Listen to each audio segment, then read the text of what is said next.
If you've ever been the family punchline while secretly keeping everyone afloat, hit that like button and subscribe right now.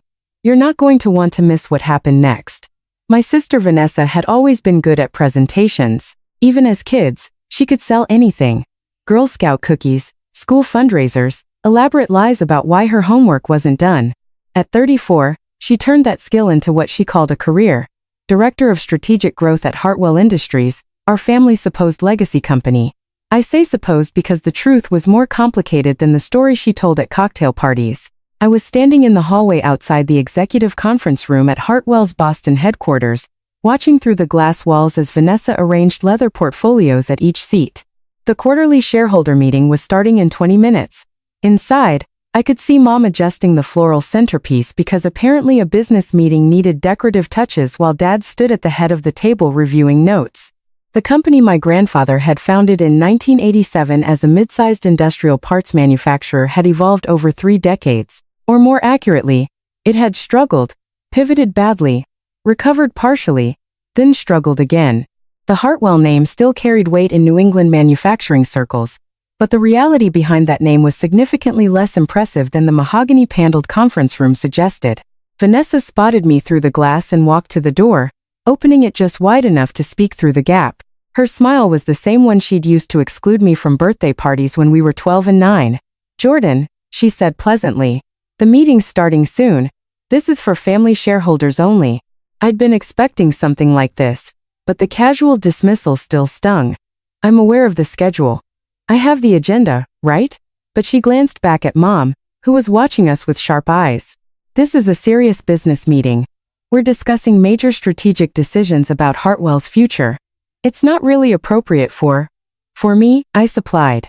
"For people who aren't actively involved in the company's operations," she corrected smoothly. "You know how Dad is about keeping things focused. No distractions."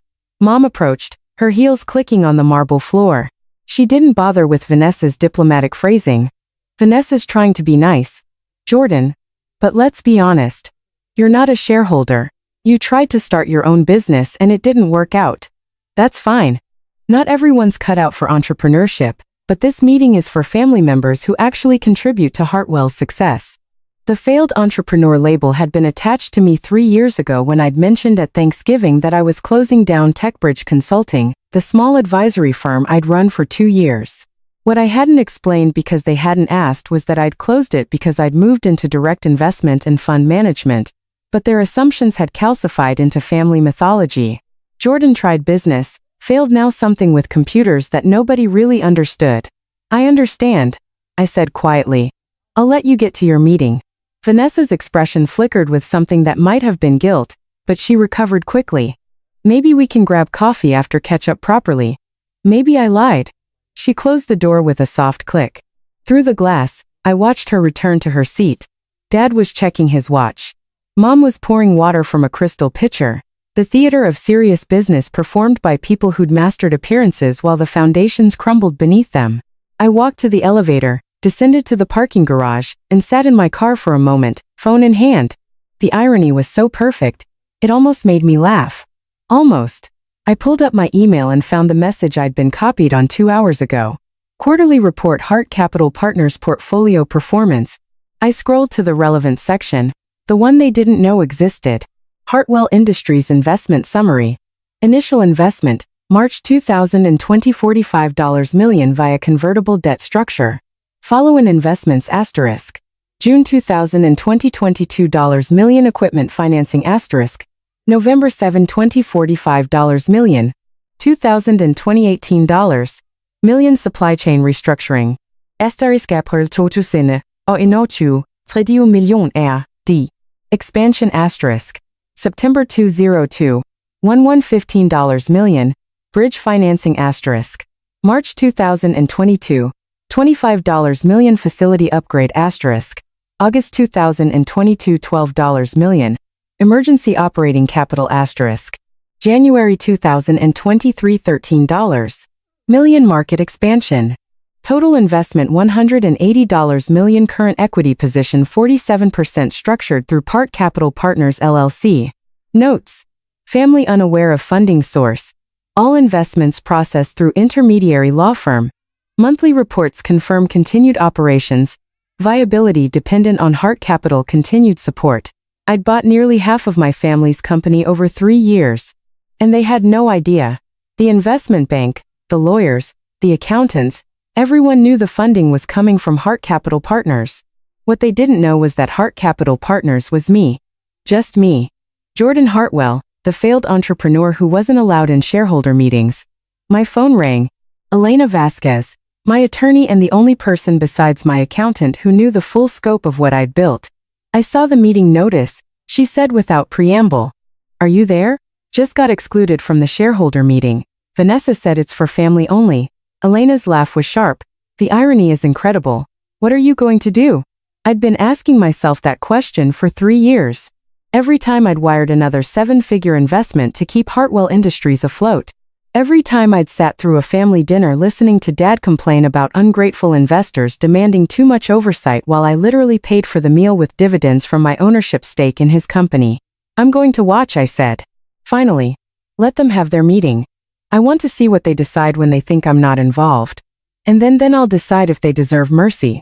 I hung up and pulled out my laptop, connecting to Hartwell's internal network through the access credentials I'd maintained from my brief internship there a decade ago. It had never revoked them. Another example of the company's sloppy operational practices. The conference room had integrated video recording for remote shareholder participation. I tapped into the feed, muted my end, and watched. Dad called the meeting to order at precisely 10:00 a.m. 12 people sat around the table. Parents Vanessa, her husband Marcus, Uncle Richard, and his wife Diane, 2 cousins I barely knew, and 4 outside board members who collected fees for quarterly meetings and rubber-stamped whatever Dad proposed. Thank you all for being here, Dad began, his voice carrying the gravitas he'd perfected over 4 decades. Today we're discussing Hartwell Industries' future direction. As you know, we've faced challenges over the past few years, but thanks to our family's resilience and strong leadership, we've successfully navigated difficult market conditions. I nearly choked. Successfully navigated was an interesting way to describe being ours from bankruptcy 3 separate times, saved only by my anonymous wire transfers. Vanessa stood, clicking to the first slide of her presentation. Our strategic growth initiative has positioned Hartwell for unprecedented expansion. We've secured several major contracts, upgraded our facilities, and expanded our R&D capabilities. Every item she listed had been funded by my money: the facility upgrade, my $25 million, the R&D expansion, my $30 million. The contracts she mentioned had been won using equipment I'd financed. The question now, Vanessa continued, is how we capitalize on this momentum. We have an opportunity to acquire Bennett Manufacturing, a competitor that would give us significant market share in the aerospace component sector. Mom leaned forward, her expression eager. How much are we talking about? Bennett's asking price is $85 million, Vanessa said. But with our current positioning, I believe we can negotiate down to $72 to $75 million. Uncle Richard whistled low. That's substantial. Where would the funding come from? Dad stepped in smoothly. We've been in discussions with our existing investment partners. They've indicated willingness to provide additional capital given our strong performance. I sat up straighter in my car. That was news to me. And I was the existing investment partner he was referencing. How much would we need to put in as a family? One of the board members asked. Minimal. Dad assured him. Perhaps $5 million collectively to maintain our ownership percentage. The rest would be covered by our partners. Drop a comment and let me know where you're watching from tonight. I was already composing an email to my investment team. Verify immediately. Has anyone from Hartwell Industries contacted Hart Capital Partners about additional funding for an acquisition? The response came back in 3 minutes. No contact received. No proposer said no discussions. So, Dad was planning to commit my money, $1.70 million of it, without actually asking me, just assuming the anonymous funding source that had saved his company repeatedly would continue to write checks on demand. The meeting continued. They discussed the acquisition timeline, projected synergies, market positioning. Vanessa presented pro forma financials that looked impressive if you ignored the fact that Hartwell's current operations were only viable because of my continued support. There's one more thing, Mom said, her tone shifting to something more pointed. We need to discuss equity distribution. Vanessa nodded, advancing to a new slide. As we grow, we need to ensure ownership reflects actual contribution. Some family members have been more involved than others in building Hartwell's success. I knew where this was going before she said it. I'm proposing we restructure family holdings, Vanessa continued. Those of us actively managing the company should have larger ownership stakes. Those who aren't involved, she paused delicately, should consider divesting their shares back to active family members at a fair price. Who exactly are you talking about? One of my cousins asked, though his tone suggested he already knew. Jordan holds a small stake from Grandpa's estate, Vanessa said as if I weren't her sister, but some distant relation 5%. Given that he's not involved in operations and the shares are relatively modest, I think we should offer to buy him out. It would simplify our ownership structure. My small stake from Grandpa's estate was actually 10%, not 5%. Another detail they'd gotten wrong through sheer negligence. But that wasn't what made my blood run cold. It was the casual dismissal, the assumption that I'd just hand over Grandpa's legacy because Vanessa wanted a cleaner cap table for her PowerPoint slides. I think that's reasonable, Mom agreed quickly. Jordan's doing fine with his little consulting work or whatever he does now. He doesn't need the headache of being a shareholder in a serious business. Dad nodded. I'll have the lawyers draft an offer, something fair. Maybe 1.2x book value. Book value, 4 shares in a company whose actual value existed only because I'd invested $180 million to keep it functioning.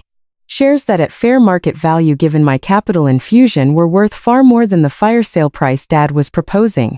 There's one other consideration, Uncle Richard said carefully. Our mystery investor, Hart Capital Partners. They've been very generous with funding, but we don't actually know who they are or what they want. I've tried to get more information, Dad admitted, but they operate through layers of legal intermediaries, anonymous LLC structures. The lawyers say it's not unusual for private equity firms to maintain confidentiality. It makes me nervous, Diane said. What if they decide to exercise control? They own what? 40% of the company now. 47%. Vanessa corrected, consulting her notes. But they've been completely hands-off. No board seat requests, no operational interference, minimal reporting requirements. Honestly, they're the ideal investor. Money with no strings. Marcus Finus's husband spoke up. He worked in private equity, which made his next statement particularly rich. That's actually unusual. Most investors at that level want significant control. The fact that they don't suggests either they're incredibly patient or they're planning something we haven't seen yet. Should we be concerned? Mom asked. I think we should be proactive, Marcus said. Before we move forward with the Bennett acquisition, we should try to get better terms from Hart Capital. Maybe even negotiate a buyback of some of their equity. Lock in majority family control before they wake up and realize what they own. I was taking notes now, documenting every word. My lawyer was going to love this. The meeting wrapped up with data signing action items. Vanessa would lead the Bennett acquisition due diligence, Marcus would develop strategy for negotiating with Hart Capital, and the lawyers would draft the buyout offer for my shares. As people filed out of the conference room, I heard Vanessa say to Mom, Jordan's going to be upset about the buyout offer. You know how he gets about Grandpa's legacy. He'll get over it, Mom replied dismissively.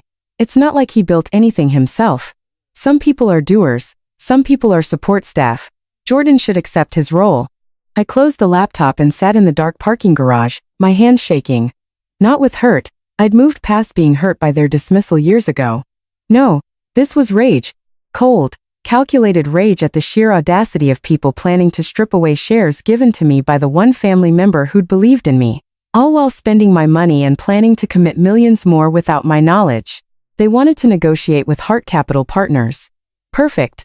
I'd give them a negotiation they'd never forget. I drove to my office in Cambridge, a modest suite in a building I owned through one of my property LLCs. My team was small but exceptional. 3 analysts, 2 lawyers, and my CFO, David Chin, who'd been with me since I'd started building my investment portfolio 5 years ago. Conference room now, I said, walking past their desks. We need to discuss Hartwell Industries. 10 minutes later, I'd briefed them on the morning's meeting. David's expression grew darker with each detail.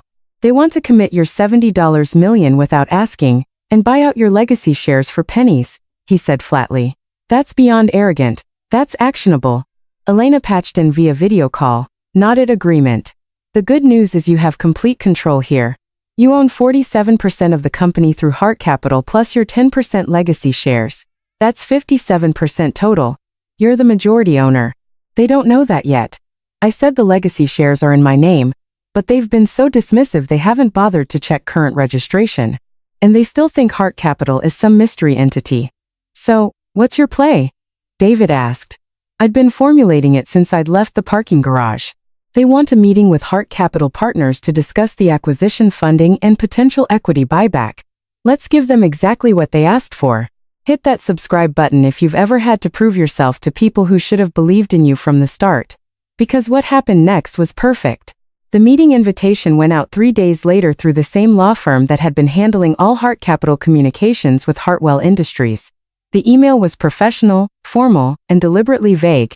Hart Capital Partners acknowledges receipt of Hartwell Industries' request for expanded investment discussion. Principal investors will attend meeting at Hartwell headquarters November 15, 2 p.m. Please ensure all shareholders of record present for comprehensive discussion. Dad called me that afternoon. His voice strained with artificial warmth. Jordan, we're having an important investor meeting next Tuesday. Family shareholders should be there. I know we haven't always included you in these things, but this one's critical. What's it about? I asked, keeping my tone neutral. Our primary investor wants to meet face to face. We need to present a united family front. Can you be there? I'll make it work, I said. Good. And Jordan, he paused. Wear a suit. Okay. First impressions matter. I hung up before I said something I'd regret. The next week moved slowly. I prepped my team on exactly how the reveal would unfold. Elena drafted documentation. David prepared financial summaries. I rehearsed staying calm, professional, unmoved by whatever reactions came. On Tuesday morning, I dressed in my best Tom Ford suit, charcoal gray, subtle pinstripe, the one I wore for major negotiations. I arrived at Hartwell Industries at 1:45 p.m. and went straight to the conference room. The setup was almost comical in its transparency. Dad at the head of the table, Vanessa to his right with presentation materials ready. Mom had positioned herself near the door, presumably to greet the mystery investors when they arrived. Uncle Richard, Diane, Marcus, and the board members filled out the rest of the seats. They'd left 2 empty chairs at the opposite end of the table from Dad, positions of supplication, where the investors would sit, looking up the table at the Hartwell family's united front. I took one of those empty chairs. Jordan, not there. Mom said quickly. Those are for the investors. I'm aware, I replied, pulling out my laptop and a leather portfolio I'd had custom made for this occasion. Hart Capital Partners embossed in gold on the front. Vanessa frowned. What are you doing? The meeting starts in the conference room door opened. Elena walked in, followed by David and 2 of my analysts, all in business formal, all carrying matching portfolios. Good afternoon, Elena said professionally. Thank you for accommodating this meeting. I'm Elena Vasquez, General Counsel for Hart Capital Partners. This is David Chin, Chief Financial Officer, and our investment analysis team. The confusion in the room was palpable. Dad stood halfway up looking between Elena and me. I don't understand. Where's the principal investor? I supplied, standing and extending my hand across the table to Dad. Right here. Jordan Hartwell, founder and managing partner of Hart Capital Partners LLC. The silence that followed could have been cut with a knife. Vanessa recovered first. That's not funny, Jordan. This is a serious business meeting.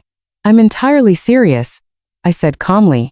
Elena slid a document across the table to Dad. That's the complete investment history between Hart Capital Partners and Hartwell Industries. Initial investment of $45 million in March 2020, followed by 7 additional capital infusions totaling $135 million, combined total $180 million. Dad's hand shook as he picked up the document. His face went gray as he scanned the figures. Mom's voice cracked. That's impossible. You don't have that kind of money. You're a failed entrepreneur. I finished. That's what you called me. What you've been calling me for 3 years. In reality, I closed TechBridge Consulting because I'd built a $300 million investment portfolio and managing a small advisory firm was no longer a valuable use of my time. David placed another document stack in front of Vanessa. These are certified financial statements for Hart Capital Partners. Current assets under management, $340 million across 23 portfolio companies. Hartwell Industries represents approximately 53% of deployed capital. We are by significant margin your largest investor. Marcus's face had gone white. As a private equity professional, he understood the implications faster than the others. You own 47% of the company. Combined with your legacy shares, 10%, not the 5 my sister quoted in last week's meeting, I interjected. I'm aware you all watched that meeting. I watched it too remotely. The same way I've monitored every board meeting, every financial decision, every strategic discussion for 3 years. You've been spying on us, Vanessa's voice rose. I've been monitoring my investment, I corrected coldly. The same way any rational investor would. And what I've observed is troubling. A family-run business treating $180 million of outside capital as free money while making increasingly risky decisions with no oversight. Elena took over. Last week, you discussed committing Mr. Hartwell's capital, an additional $70 million, toward an acquisition that was never proposed to Hart Capital Partners, never analyzed by our team, and never approved by the majority equity holder. We were going to present it to you, Dad started. When I interrupted, after you'd signed a letter of intent, after you'd committed my money without my consent, or were you planning to just assume the anonymous investor would write another check? Uncle Richard found his voice. Jordan, if you just told us who you were from the beginning, you would have what? I leaned forward, my voice sharp as glass, treated me with respect, included me in decisions, or would you have done exactly what you discussed last week? Tried to negotiate a buyback of my equity at below market rates, while mocking my little consulting work behind my back? Mom's face had gone from pale to blotchy red. We're your family. You should have trusted us. I gave you $180 million in trust, I said quietly. I saved this company 3 times from bankruptcy. I funded every upgrade, every expansion, every survival strategy you claimed credit for. And you responded by excluding me from meetings, planning to strip my legacy shares, and calling me a failed entrepreneur who wasn't worthy of participating in serious business. David pulled out more documentation. These are the forensic analysis reports we commissioned over the past 3 years. Standard due diligence for investments of this size. They reveal some concerning patterns. He distributed copies to everyone at the table. I watched their faces as they read. Saw comprehension dawn. Saw panic set in. $480,000 in unauthorized compensation. Increases over 3 years. David recited. Primarily benefiting senior family members. $220,000 in personal expenses charged to corporate accounts, country club memberships, luxury vehicle leases, family vacation properties maintained on the company books, $180,000 in contracts awarded to family-connected vendors without competitive bidding, some performing services of questionable value. Vanessa was shaking her head frantically. Those are legitimate business expenses. They're self-dealing and potential shareholder fraud. Elena said flatly. Mr. Hartwell has been more than patient, but planning to commit an additional $70 million of his capital without authorization crosses a legal line. As majority shareholder, he has both the standing and the cause to take action. What kind of action? Dad asked, his voice barely audible. I let the question hang for a long moment, watched them all exchange panicked glances, saw the power dynamic flip completely. That depends, I said finally, on what happens in the next few minutes.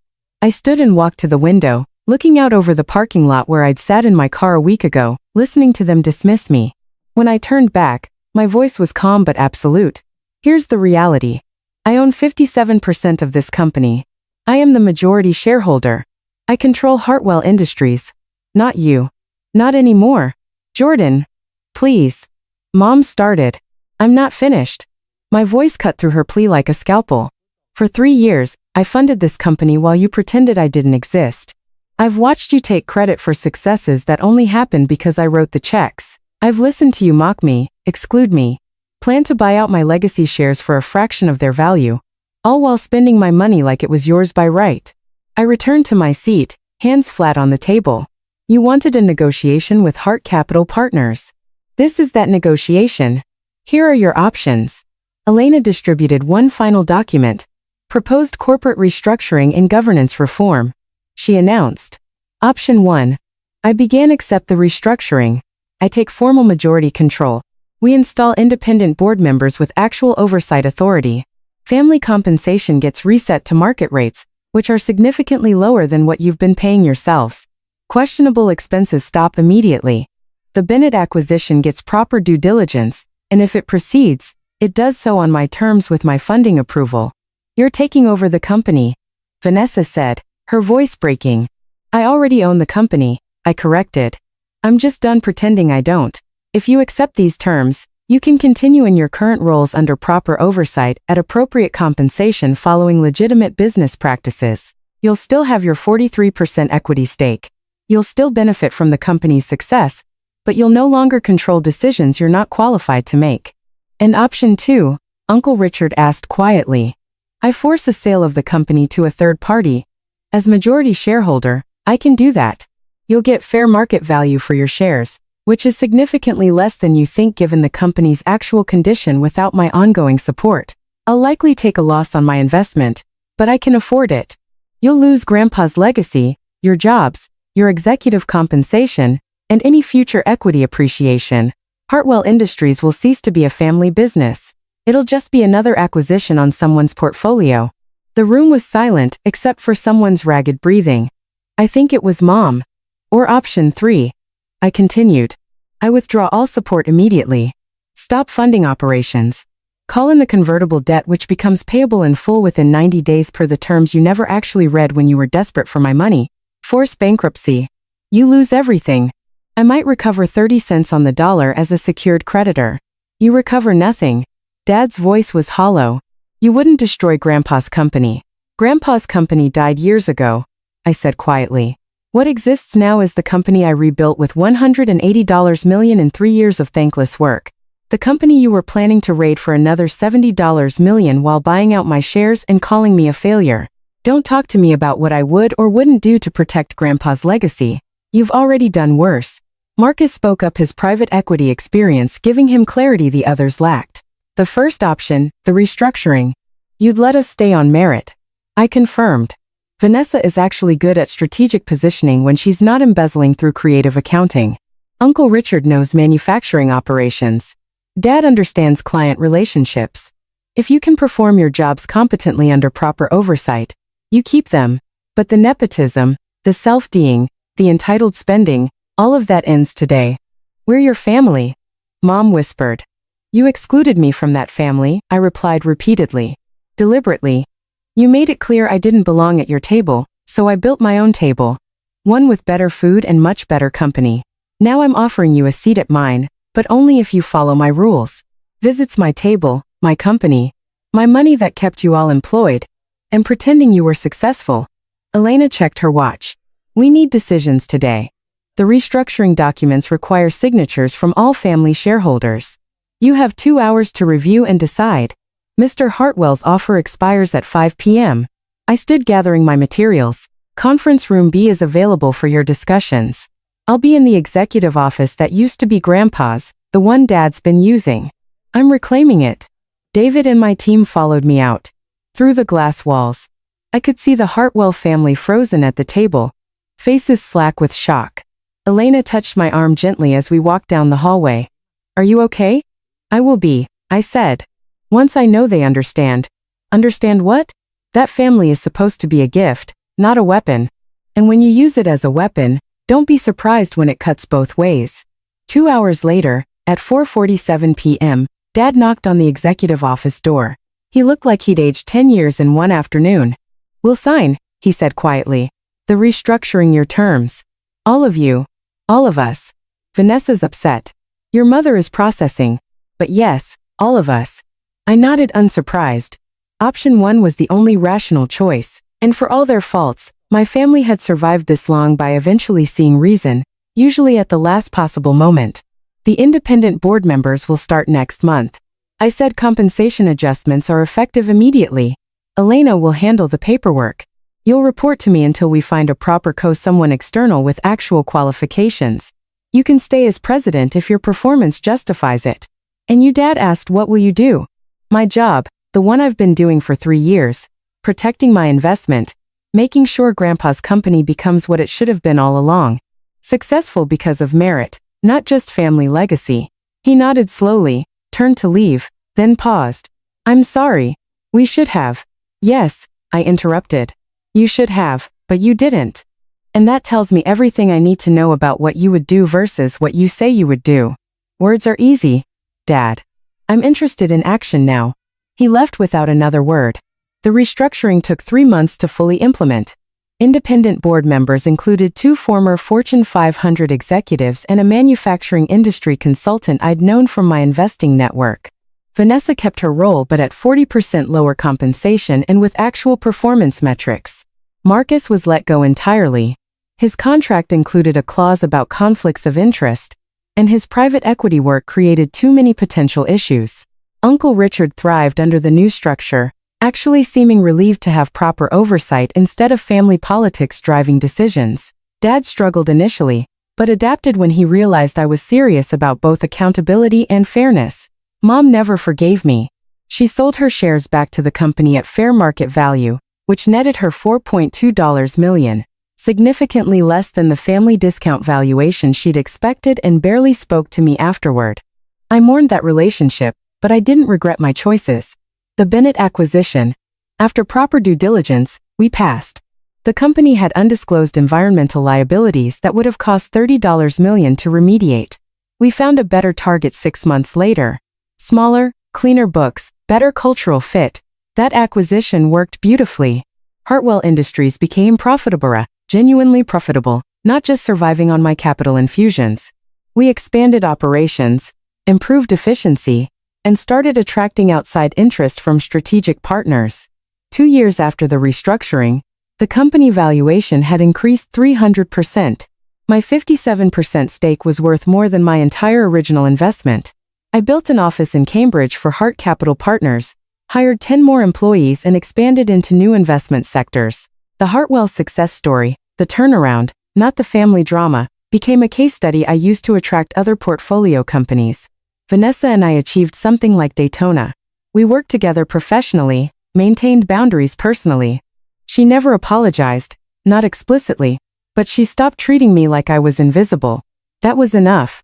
Grandpa had left me those shares because he'd seen something in me that the rest of the family had missed.